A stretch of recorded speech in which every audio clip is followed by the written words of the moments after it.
Vamos a darle la palabra al padre Pedro Pantoja. Bueno, el padre Pedro Pantoja, pues ya todos sabemos, es presbítero de la diócesis de Saltillo, Coahuila. Él está íntimamente relacionado en el trabajo pastoral y en las iniciativas pastorales de la diócesis de Saltillo, con nuestro hermano, Fray Raúl Vera López, pero tiene muchos años trabajando el tema migratorio, pues en el norte del país e incluso en los Estados Unidos de América. Él es fundador y director del albergue Hermanos director de la Casa del Migrante, Posada Belén, de Saltillo, Coahuila. Entonces, pues le damos la palabra a Pedro para que nos haga favor de desarrollar este tema. Muchísimas gracias por recibirnos, las palabras tan profundas de Melissa, que ha sido compañera de trabajo, y con el padre Solalinde, que somos compañeros de lucha. Quiero centrar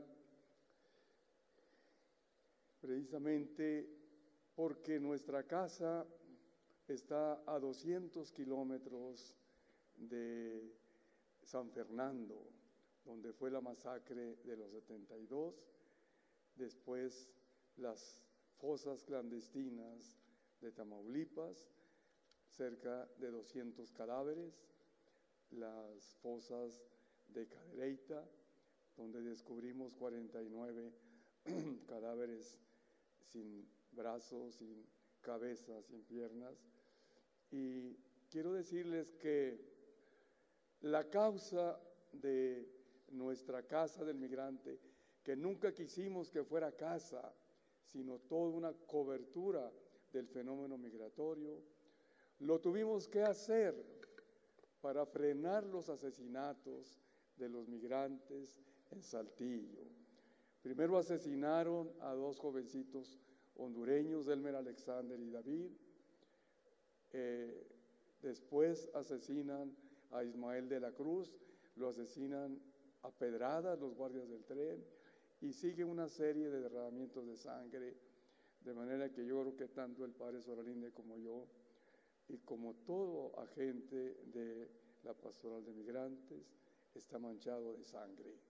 Creo que todos estamos manchados de sangre, lo cual nos hace sentir una indignación permanente sobre este fenómeno social tan fuerte de la migración forzada. Por eso quiero catalogar que este trabajo de la migración, y sobre todo con esta población forzada, y por todos los sufrimientos, por todas las experiencias de destrucción, de muerte y exterminio, podríamos catalogar que los derechos de estos migrantes son derechos inasibles, es decir, inagarrables. Hasta el momento no hemos podido realmente descansar de que haya una situación de derechos para esta migración. El Estado ha convertido esta experiencia migratoria tan sufrida en una provocación violenta y a una emancipación y a una lucha social.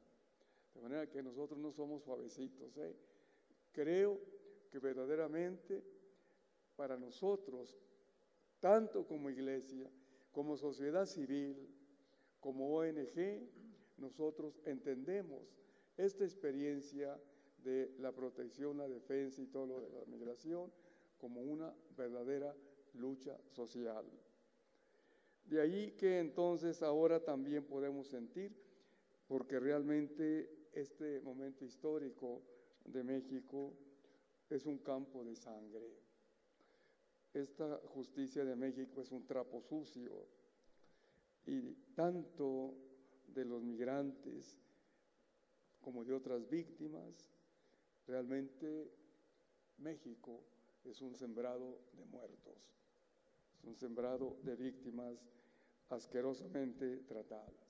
Ayer precisamente el padre Solalinde, Fray Tomás y el grupo de defensores del PRO estuvimos en el penal de Tepic para enfrentarnos al drama del encarcelamiento injusto, torturado de muchas maneras, Aníbal Amílcar. Hoy tendríamos que haber estado en Iguala para acompañar a las familias de estos estudiantes normalistas. La reacción en el mismo tema no es una reacción de decirles a ustedes que tengan compasión, de ninguna manera, eso ya se acabó. Es crear la lucha social y la figura jurídico-política social ciudadana de un territorio libre de crueldad social. Tanto los estados como las fronteras, como el mismo país mexicano, cómo convertirlo en un territorio libre de crueldad social. Gritarle al secretario de Gobernación, junto con lo que también explicó la ley de la frontera sur, la bestia no es el problema. El problema es este desgraciado país, ¿verdad? Tan violatorio.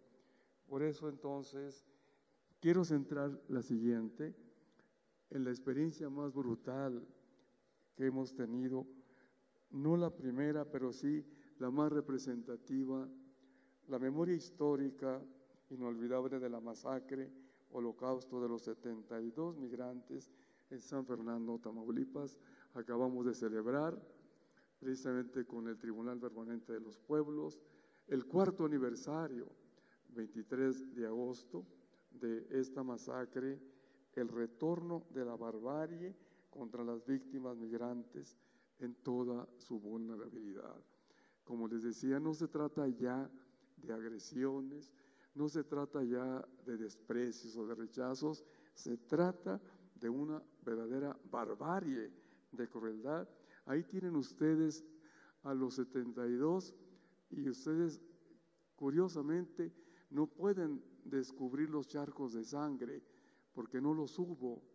Era tanta la prisa del crimen organizado en desembarazarse de estos 72, hubo más como quiera, que los pusieron en fila y en la nuca les dieron el tiro de gracia y cayeron allí abandonados, ¿verdad? Creo que realmente es la primera memoria histórica. Quiero pasar a la siguiente, los hechos de sangre y muerte inolvidables. No queremos que el Estado olvide, ni que el mundo, ni que nadie, y ustedes van a ser cómplices también de esta memoria histórica. La masacre holocausto de las 72 personas migrantes en el rancho San Fernando, Tamaulipas, es el acontecimiento criminal fundante que mancha profundamente de sangre, muerte, miedo y vergüenza al Estado mexicano y se convierte en la primera y más fuerte memoria histórica que nos llena de profunda indignación a defensores y defensoras porque el Estado permitió y fue cómplice de que la dolorosa y forzada migración centroamericana, después de haber sufrido por años terribles múltiples violaciones y vejaciones en su cuerpo y en su dignidad, incluso los más de 9,000 secuestros que se denunciaron con la Comisión Nacional de Derechos Humanos en el 2009 en Washington ante la Comisión Interamericana de Derechos Humanos y que hizo llorar a toda América Latina, pues no solo llenó de luto a los países de Centroamérica, sino también a los de Brasil y Ecuador. Miren ustedes que realmente el Estado mexicano, como lo presentó también Melissa, es una burla lo que hace cuando nuestra representante, la hermana Leti, se presenta ante Calderón y Calderón determina a un ministro de infeliz memoria para decirle y no van a hacer ustedes nada por los 9,700 y más migrantes secuestrados. El baboso del ministro le dice: oiga, 9,700 son muy pocos. ¿Usted quiere que por 9,700 hagamos algo en el Estado mexicano? No, tráigame más, ¿verdad? 6 meses después, la masacre de los 72. Y se le habló por teléfono y se le dijo: ¿quiere más, pendejo? ¿Quiere más? ¿Verdad? De esa manera. Qué grandeza y dignidad de estas víctimas, también como lo expuso Melissa, ¿verdad? Cómo no se valora. Toda migración es positiva para el país de destino. Y por eso, ¿quiénes son estas personas que murieron allí? A pesar de la terrible criminalización que han sufrido, como el señalamiento indigno de empleadores que las han llamado bestias, como la expresión de los policías de Escobedo, Nuevo León, estos desgraciados policías que no tienen ningún derecho para detener migrantes y encarcelarlos. Como no había estación migratoria, los llevan a la cárcel de Escobedo, que está llena de presos. Entonces, ¿qué lugar les encontramos a estos migrantes? Los excusados, ¿verdad? Y cuando entran los excusados, están llenos de mierda. Ahí acuéstense. ¿Por qué? Le dicen los migrantes: no nos trate así, mire cómo está el excremento. Pues por eso los trato así, porque ustedes son mierda, ¿eh? Así de que ahí están a gusto, ¿no? Nosotras y nosotros, defensoras y defensores, tenemos un privilegio. Podemos dialogar con las víctimas que defendemos y amamos.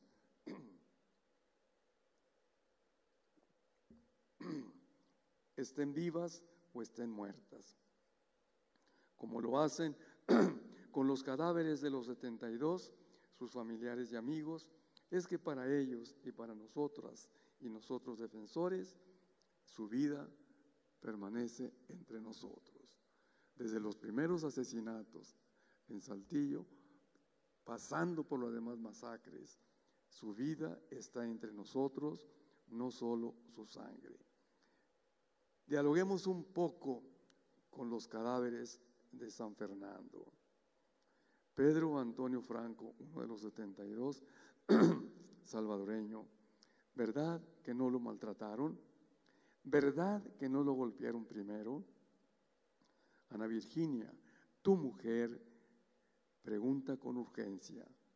Ella quiere saber qué te pasó, confortarse al menos pensando que la noche que te cayó de pronto sobre ese cuerpo grande y robusto, que ya no pudo ver, ya bastante habías tenido desde joven, cuando te enrolaste en un ejército que hacía la guerra en esa patria tuya. Llegaste de sargento sin heridas. Un día antes de tu muerte, un hombre llamó a Ana Virginia para decirle que esa noche cruzarías. Al día siguiente te encontraron tendido sobre el pedazo de tierra a desnivel que te tocó en vida. Un poeta de apellido Dalton pudo haber escrito de ti: llega la noche y lo destruye ya todo, viscoso mar arrasador, nada perdona el implacable. Telmo Leónidas Yupa Chimborazo, ecuatoriano. Palabras de un amigo ante su cadáver. Lamento conocerte ahora que ya perteneces a la tierra. Encontré una foto tuya donde miras a la cámara con tus ojos de santo. Tienes una sonrisa contagiosa, los pómulos te brotan como si trajeras 2 piedras. Así apareciste en mi sueño de ayer. De pronto te desprendías desde el cielo malherido y me contabas que tu nombre significa al que protege, que tenías 16 años y venías de Ecuador, la mitad del mundo. Luego, cuando caminaste hacia el valle tamaulipeco de San Fernando, aquello se convirtió en una película de espanto y yo me puse a llorar hasta que se me desprendieron las retinas. Desperté y le conté a mi mujer de ti. Le dije que habías nacido en Taurí, un pueblo en la sierra de Chundi, un pueblo donde más de 60 niños se han suicidado en los últimos 5 años porque sus padres migrantes no han regresado. Mi esposa me preguntó, ¿Telmo se suicidó? No, contesté, lo mataron los zetas, los padrotes de la muerte. Lo hubieras visto, terminó con el corazón quebrado y las entrañas alebrestadas. Wilmer Antonio Velázquez, salvadoreño. Déjame contar su vida, dijo un amigo ante el féretro. Podrían decir que Wilmer creció entre los restos de una guerra civil en la que murieron 75,000 personas. Se crió con sus abuelos en un poblado que cultiva migrantes. La noche anterior de su partida, Wilmer durmió poco, escuchó llorar a su abuela y esperó con una maleta diminuta a que pasara el coyote por él. Cruzó Guatemala y el sur de México calladito. Aunque era de los más jóvenes, no tuvo miedo hasta que junto con otros 72 fue secuestrado por los zetas en Tamaulipas, que le quitaron la vida. Le quitaron la vida a un adolescente con unos tenis pony en tránsito, sin papeles. Paso esto y me paso a la niña Jamie Victoria Castro, hondureña. Esperaba cumplir 15 años. Abrazaba sueños rosa por la próxima fiesta. El 10 de agosto, Jamie salió a los Estados Unidos. El coyote recibió $3,000 por adelantado de los 7,000 en los que consistió el trato. No volvieron a saber de ella. Unos días después, sus sueños se disiparon, ahuyentados por unos monstruos, como sucede en los cuentos.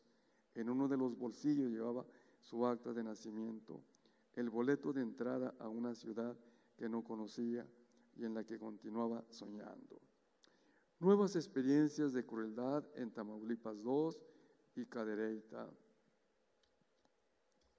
El secuestro como práctica sistemática y generalizada.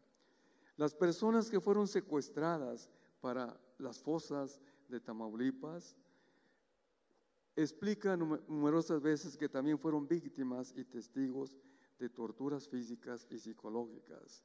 Se describen golpes con tablas en los glúteos y en la espalda, patadas en el estómago, genitales, la cara y el resto del cuerpo, quemaduras, cortaduras, asfixias con bolsas de plástico, introducción de distintos objetos en el recto, como la policía de Saltillo, que así los trata. La crueldad extrema sobre las víctimas. A los hombres los obligaron a pelear en parejas con un mazo, con la consigna de que debían pegar a matar a fin de sobrevivir. A los que se oponían los asesinaban enfrente del grupo como una forma de intimidación. Cuando encontramos los cadáveres de Tamaulipas, todos tenían los cráneos despedazados. Así se habían asesinado unos a otros por orden de los sicarios. A las mujeres que consideraban más guapas, las bajaron del camión y se las llevaron a un lugar donde había otro grupo de mujeres prisioneras que se encontraban en situación deplorable. Fueron violadas, les arrebataron a sus niños que se aferraban a ellas diciéndoles, a ver perras, denme a sus cachorros. ¿Quién se librará de ese ritual sangriento del abuso sexual a las mujeres? Qué grandes mujeres que todavía después de ese terrible abuso se preguntan, ¿y qué voy a hacer cuando regrese? Como la protagonista de la película de Nadie. ¿Cómo voy a regresar? Nos decía a mi esposo en Honduras, como una virgen que va sangrando. A los niños los llevaron a otra parte, en donde había unos tanques con ácido. Allí los aventaron, se oían los gritos de dolor mientras se deshacían y los sicarios solo reían a carcajadas. Uno de ellos les gritó a los demás, ya va a estar el caldo. Sintetizo Saltillo, Coahuila, un lugar de tortura a personas migrantes. De hecho, el título es, en nuestro comunicado, Capital de la Tortura en México, ¿verdad? Paso a la otra diapositiva. Todos los tormentos a que fueron sometidos 30 migrantes, ¿verdad? Como si fueran criminales verdaderamente asquerosos, ¿verdad? Miren toda la lista del tipo de esto. Nosotros sacamos las pruebas con el protocolo de Estambul, ¿verdad? Adelante. Justificación y fundamentación para pasar a una violencia de la emancipación social, de la lucha social, para perder la timidez y la insensibilidad y meternos en las entrañas de la violencia. A la manera de Michel Foucault, escribe él en su libro Vigilar y Castigar, la resonancia de los suplicios, las ordenanzas para la pena de muerte. La pena de muerte natural comprende todo género de muerte. Unos pueden ser condenados a ser ahorcados, otros a que les corten la mano, la lengua, o a que los taladren esta y que los ahorquen a continuación. Otros, por delitos más graves, a ser rotos vivos y a expirar en la rueda tras haberlos descoyuntado. Otros a ser descoyuntados hasta que llegue la muerte. Otros a ser estrangulados y después descoyuntados. Otros a ser quemados vivos. Otros a ser quemados tras haber sido previamente estrangulados. Otros a los que se les corte o se les taladre la lengua y tras ello a ser quemados vivos. Otros a ser desmembrados por 4 caballos. Otros a que se les corte la cabeza. Otros, en fin, a que se les rompa. Esta barbarie medieval adelante se revive con esta población migrante. Solamente 2 narraciones de las noches de terror que pasamos con los migrantes, cuando dialogamos con ellos, cuando nos cuentan sus historias y que vamos formando la historia nueva del mundo, la historia desde las víctimas. Veníamos viajando colgados de la bestia. De repente el tren frenó violentamente en un lugar solitario. Nos rodearon los secuestradores armados y con capuchas. Yo casi corrí desesperada con una joven pareja, pero nos persiguieron gritándonos que nos paráramos, que la íbamos a pasar muy caro por huir. «Quiero esas hembras», gritó el que debía ser el jefe. Topamos con una casa abandonada y yo, sofocada, me tiré en medio de muchas ramas que me cubrieron totalmente y desde ahí vi aterrorizado lo que pasó. El compañero quiso defender a su pareja y enfrentó a los perseguidores que lo despedazaron a machetazos. Ahora la pagarán muy caro por huir. A ella la violaron y luego la partieron en 2 como canal de animal. De esto hace más de una semana y todavía no puedo dormir por las noches cuando me acuerdo de esto. Una segunda noche en la casa del migrante. Soy hondureño. Esto fue hace mes y medio, cuando veníamos como 80 en el tren. Recuerdo que fue antes de San Luis Potosí. Fueron tal vez los zetas quienes frenaron el tren. Nos despojaron de todo, mochila, dinero, chamarras y hasta zapatos. Después nos eligieron a 10 para secuestrarnos, a los más jóvenes y fuertes. Nos llevaron a un rancho en la sierra. A todos nos colgaron y encuerados nos golpearon con tablas. Luego nos torturaron. A mí me cortaron uno de los testículos y con otro cuchillo me rebanaron un pedazo de pene. Solo recuerdo que estaba muy ensangrentado. Perdí la conciencia y cuando desperté estaba en un hospital. El doctor y las enfermeras me dijeron que me recogieron todo ensangrentado a la orilla de la carretera. Ahora estoy aquí y les pido que me ayuden a curarme todas estas heridas. Entonces uno reacciona. Siguiente diapositiva. ¿Para qué sentarnos a la mesa con funcionarios gubernamentales? Ya Melissa explicó cuál era ese plan de la frontera sur, que debería haber sido realmente una puerta abierta a los derechos humanos, a la convivencialidad, al refugio de niñas y niños, a toda una acogida, como México lo podía hacer, y a lo que no nos negábamos nosotros de las casas del migrante. Incluso cuando su documento sobre la niñez, de veras, ¿quién fue el consejero estúpido? Porque no creo que capaz de Peña Nieto que haga algo, ¿verdad? Quien le aconsejó todo eso sobre los niños para volverlos a la violencia y al hambre. ¿Para qué sentarnos a la mesa con funcionarios gubernamentales? Hablar sobre los derechos de la dolorosa migración forzada es hablar con indignación, es situarnos en un fuerte cuestionamiento frente a los aparatos y organismos oficiales del Estado mexicano por su terrible abandono en seguridad y derechos a esta caravana destrozada, hambrienta, violada toda y sistemáticamente por su ignorancia e impotencia, que sufre en su vulnerabilidad la expresión de Hannah Arendt. La peor situación de alguien en cuestión de derechos humanos es que no sepa que tiene derechos y menos que los viva. Esta migración tan excluida y empobrecida por sus condiciones de despojo y persecución, para nosotros que compartimos su vida y su defensa, es prácticamente una migración sin futuro, totalmente fuera del mito de las remesas. Acoger en nuestra casa a estas personas migrantes es acoger, como lo expresa un migrante salvadoreño, un muerto sin nombre y sin entierro.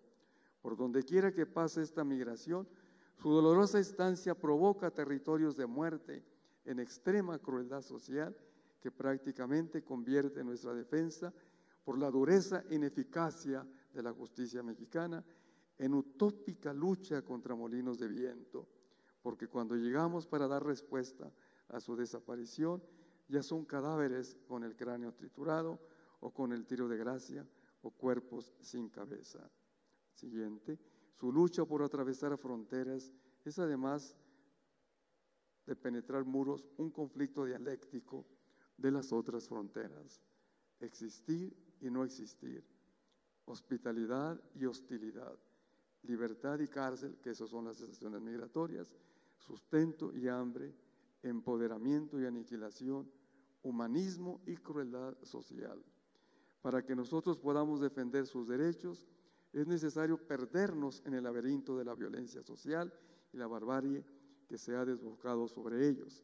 Es meternos en el cuestionamiento de la tentación de la violencia, de los caminos radicales del enfrentamiento y la emancipación institucional.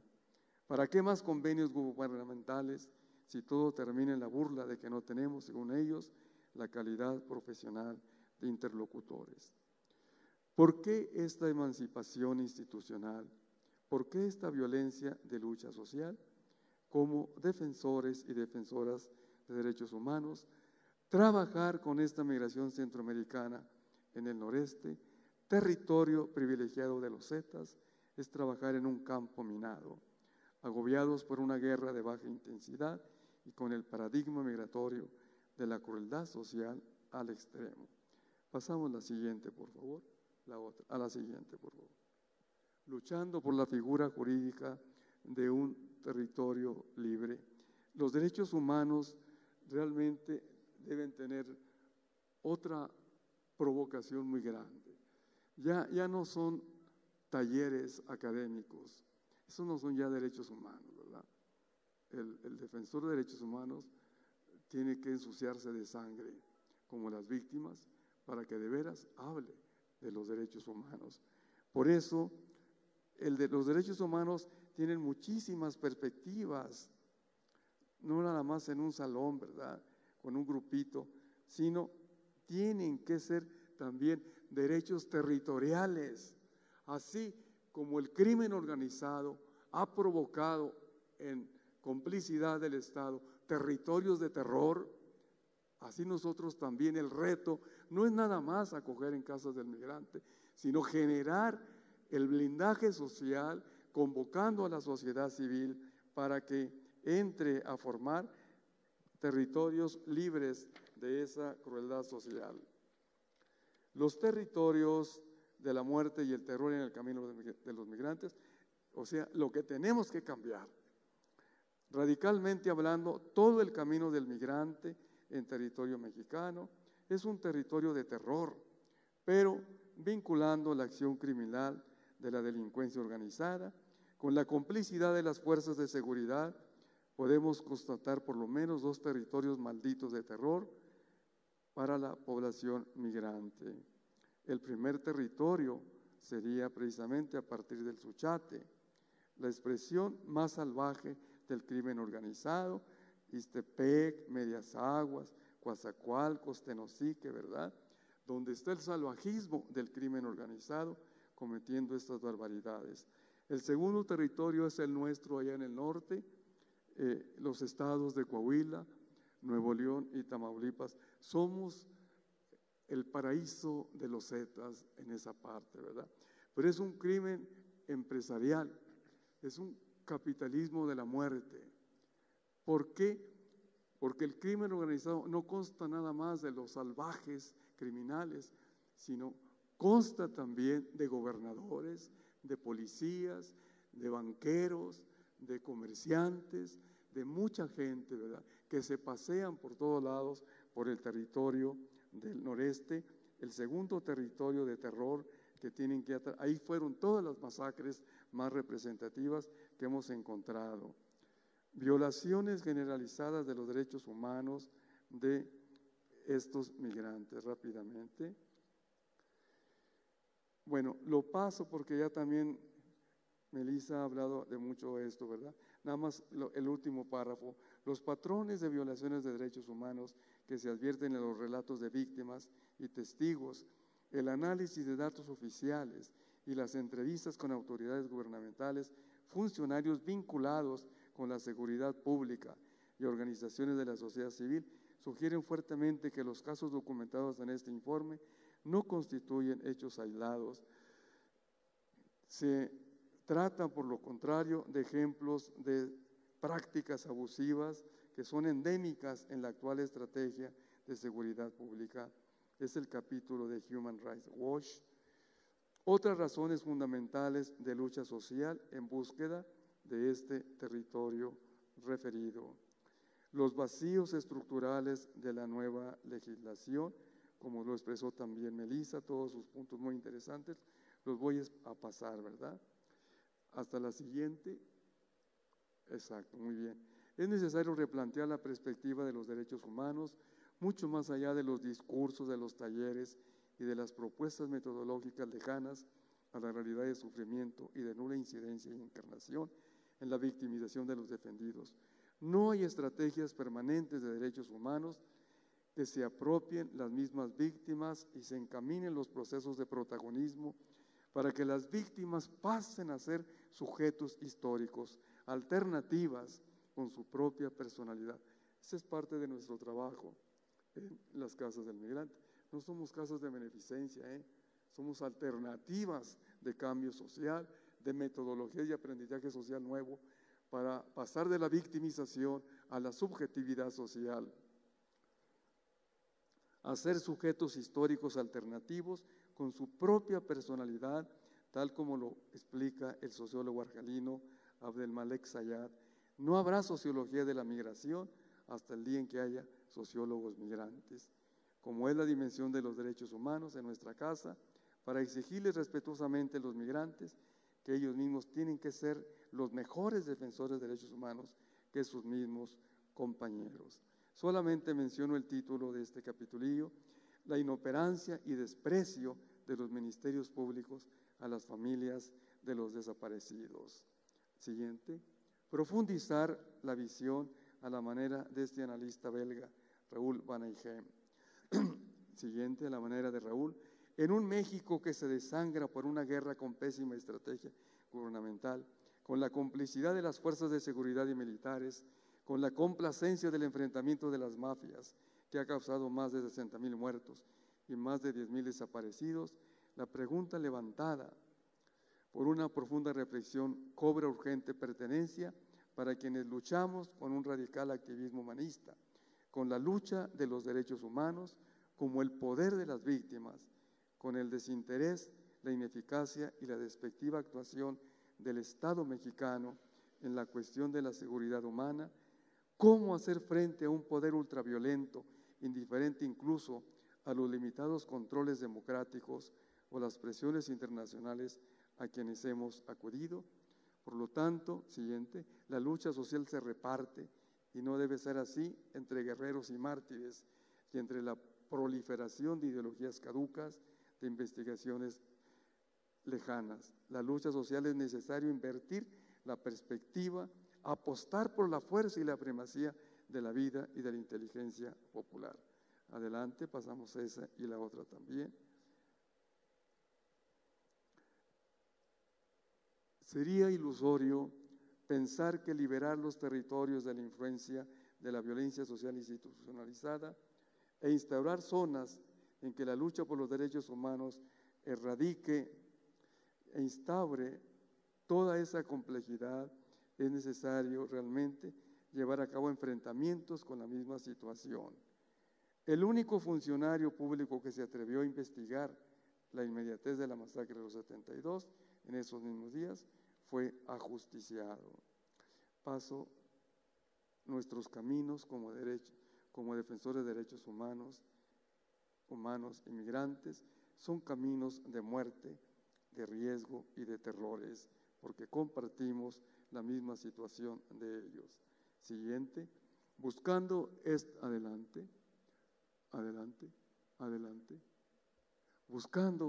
este territorio libre es como apropiarnos el derecho de fuga de la violencia que nos amenaza constantemente. Es como reproducir el tema de la canción "Tenemos que salir de este lugar", que cantaban en los 60 el conjunto de rock The Animals.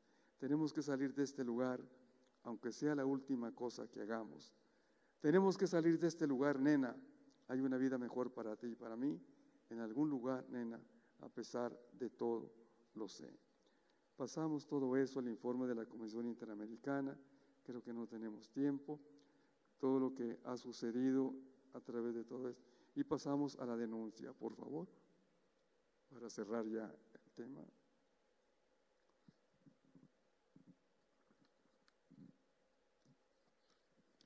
¿Con qué derecho pasó todo esto y por qué lo permitió el Estado mexicano? ¿Cómo denunciamos todo eso? Como una traición histórica de nuestro país, porque entrando y cruzando nuestro país, las y los mejores hijos de Centroamérica, adultos, jóvenes, los niños y las niñas, lo hemos convertido en cadáveres y en la realidad de tragedia humanitaria.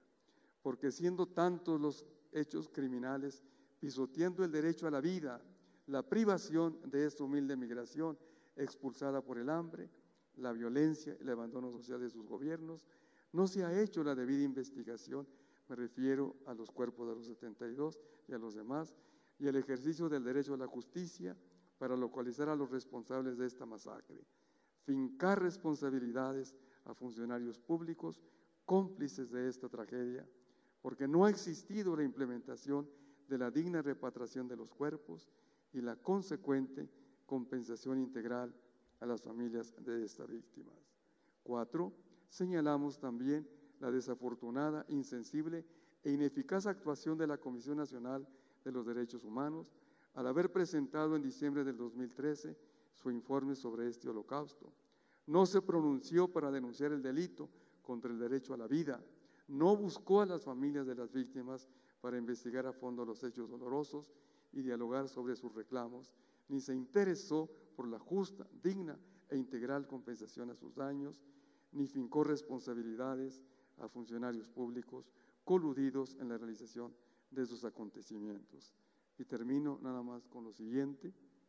Defensoras y defensores de personas migrantes, seguiremos indignados y con exigencia radical continuaremos nuestra lucha denunciando que no es historia pasada esta masacre, hasta no dar por término el que nuestro país no siga siendo cementerio de los centroamericanos, que el migrante caminando por nuestros territorios no sea un muerto sin nombre y sin entierro. Muchas gracias.